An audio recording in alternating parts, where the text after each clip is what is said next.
Qual è il tuo primo ricordo legato alla danza? Che posso dire? E per Parigi.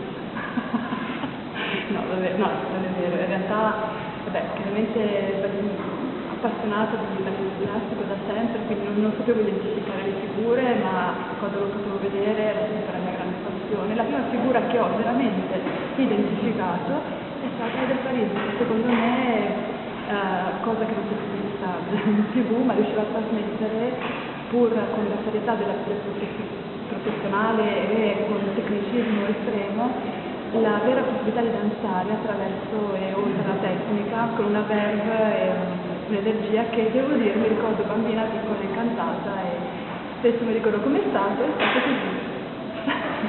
Perfetto. E se la danza fosse 3 passi o 3 gesti, quali sceglieresti?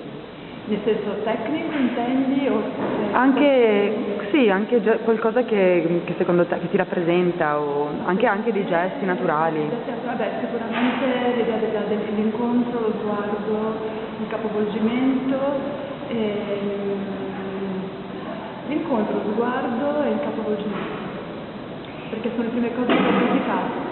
Nel senso della relazione rispetto a vedere il movimento di qualcun altro, cercare di imitarlo, il capovolgimento perché molti di questi movimenti erano testa in giù, erano tutte le possibili sospensioni verticali, sostenso le braccia, perché da lì ho iniziato con ginnastica artistica, è stato il mio approccio con una fisicità che non riuscivo a controllare e lì prendeva vita. Quindi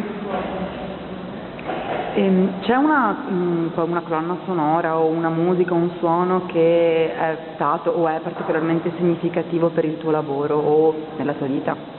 E se ce la vuoi cantare? O canticchiare?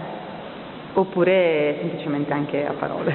Ma attualmente, per quanto poi possa ritrovare delle sonorità molto diverse, io le prime cose che faccio le faccio col silenzio.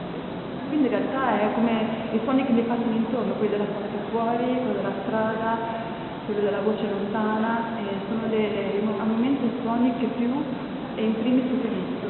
Come penserò, potrei riproportelo, ma non saprei neanche come. In questo momento c'è l'acqua che scorre e questi giorni quando stavo qui in silenzio, questo era un po' il pensiero anche di questo flusso, che è il lavoro che ho anche con la mente.